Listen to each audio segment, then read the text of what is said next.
Well, are we on the verge of peace in Ukraine? Well, we'll get to that part of the story in a second. But overnight, we learned from Ukrainian dictator Zelensky that he doesn't know where most of the $200 billion in U.S. tax dollars went in his country.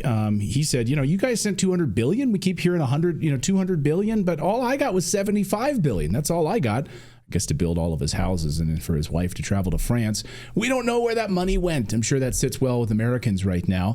And by the way, it's interesting that the media has been really kind of totally silent on that. They were telling us all how Ukraine would collapse unless we sent them all of this money. Where are all those Democratic members of Congress and members of the media telling us all of that? What's our return on investment there? It's so silent. All of it's so interesting. Let's bring in the host of one of the great shows on Rumble, System Update, one of the great journalists in the world. That is Glenn Greenwald, and great to see you again, Glenn. Welcome back to the show. Great to be with you guys. Thank you so much. Thanks for the nice words.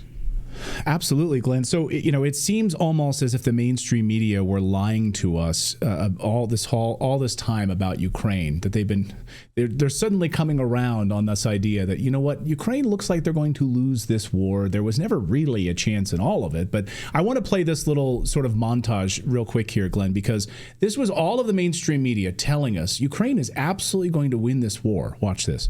The Russia-Ukraine war is entering a stalemate. The war has reached a stalemate. A deadly stalemate. In other words, neither side can win because it's a stalemate. Stalemate. Those are the headlines tonight.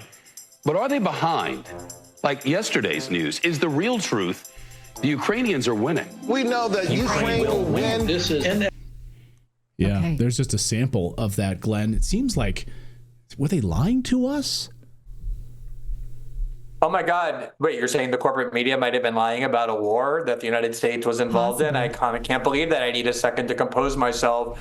If you go back to the 2022 and into 2023, pretty much 2 full years at least, it wasn't just that anyone who justified Putin's invasion of Ukraine was decreed to be a Kremlin propagandist. It was far, far, far broader than that. It was anybody who was saying that what was going to happen is, by all accounts, what everybody now acknowledges, even in Western European capitals, is in fact happening, which is that Ukraine is the most corrupt country, at least in Europe. There's going to be a huge disappearance of these billions of dollars sent there.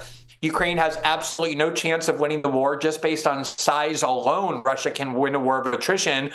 And that eventually what's going to happen is that Ukraine is going to have to cede a significant portion of its territory, either as a semi-autonomous buffer zone or to be annexed by Russia. And the only choice is not will Russia win. Russia will win. The choice is whether the United States and NATO is going to force Ukraine to endure a devastating war that destroys the entire country, that requires hundreds of billions of dollars to rebuild and wipes out an entire generation of men who did not want to fight in this war for the most part. They've been increasingly forced to the front line.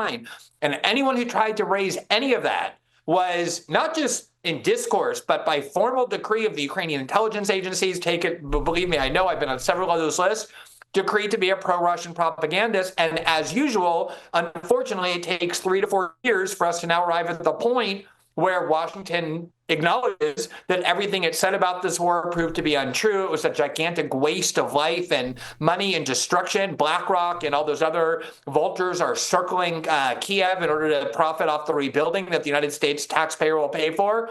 And so everything that was predicted in terms of worst case scenario has come true. Well, yes, that was our experience, too, because we were not experts on Ukraine. But you know what we did is we studied before we opened our mouths. And that turned out to be a pretty good tactic. We were Putin puppets. Oh, yeah. Do you know the comic Boris and Natasha? That's what they called us. Yeah, they call us Boris and Natasha. The Russian. Can you see it? Because of the dark hair. Someone said that Clayton was married to Dmitry Peskov. That was put on his Wikipedia. I mean, we really were tortured as Russian propagandists, and now we can take a victory lap. Now, the Russian intelligence service is reporting that NATO may have a plan to oust Zelensky because they have been all of a sudden awakened to the fact that he has corruption inside of his government. When they've been so busy with blinders on, why do you think they are motivated to see what the rest of us could see in plain sight? Well, if you go back to the summer of 2023, that was when we were promised that everything was going to be changed. There would change. There would be this great Ukrainian offensive that would push the Russians all the way back.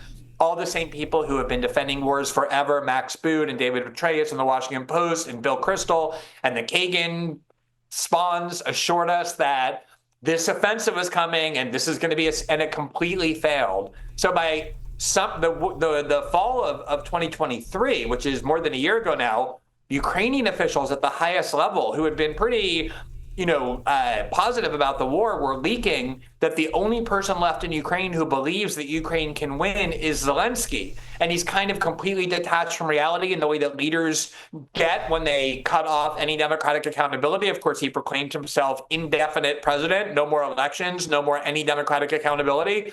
And they were trying to cry for help that, look, if Zelensky is saying that we can win this war, nobody else in Kiev thinks this. And you started to see huge cracks in what had been a pretty unified Ukrainian government, which is what happens when a country is at war. It's totally normal and lasts for some time until they realize that nothing good is coming from it.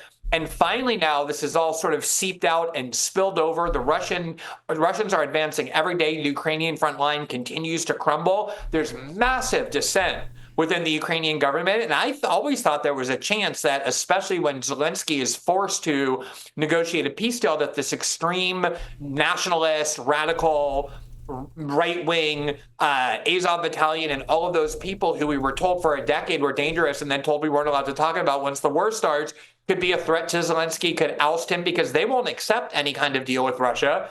And yet at the same time, Ukrainian survival depends on a deal, and their patrons in Washington and in Europe are now forcing it as well. And so I do think Zelensky is in an extremely precarious position.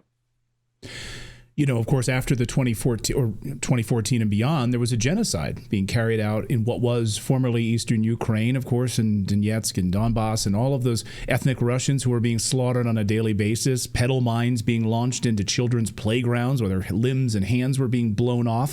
So these people voted, and they voted to become part of the Russian Federation. Well, President Trump this morning in the White House just talked about the negotiation tool that seems like he might be using here, which is around rare earth minerals. I want to play this soundbite and get your thoughts on this, Glenn. Is this sort of a strategy move here that he could play against Putin? But here's what the president had to say. Listen.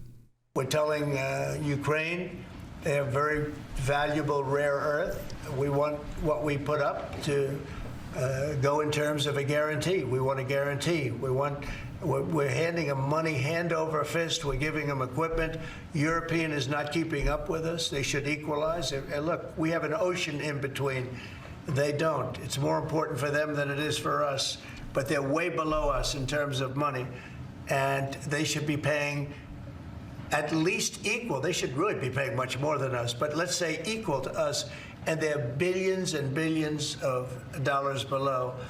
So we're looking to do a deal with Ukraine where they're going to secure what we're giving them with their rare earth and other things. So rare earth minerals. A lot of these rare earth minerals are under the ground in what is now the Russian Federation. So what's your sense of this sort of bargaining tactic here?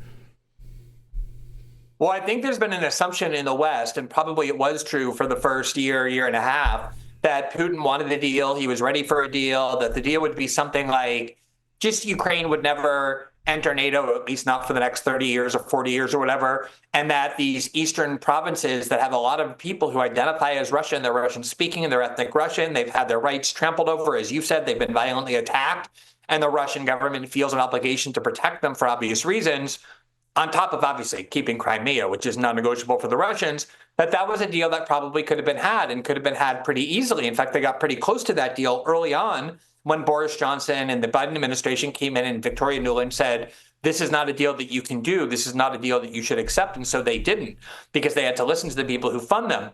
The problem now that Trump has, who obviously wants to end this war, and he's talking about basically turning Ukraine into a vassal state, like give us all of your, crucial assets if you want us to continue to support you. So you're going to have the Russians occupying part of Ukraine, and then the rest of Ukraine is going to be a vassal state to the United States. Oh, we did such a good job for Ukraine and the Ukrainians with this war. But the problem is that Putin has spilled enormous amounts of blood, spent enormous amounts of money, does not trust any Western country, including the United States, even with Donald Trump, does not trust NATO at all. And who can blame him? And the bargain that he's now going to drive, if NATO wants a relief from this war without a humiliation, which is what Trump has to do, is not going to be an easy deal. It's going to be a very hard deal. That's what happens when you win a war, is, you get the spoils. The victor goes to the spoils. And I think people in the West have not quite grappled with this yet. The idea that just because Trump goes in and threatens the Ukrainians doesn't mean the war ends. You have to deal with Putin as well. And that might be much harder because he's not dependent on the United States the way the Ukrainians are. Glenn Greenwald, one of the greatest journalists in the world, host of System Update on Rumble, fellow Rumbler, free speech platform.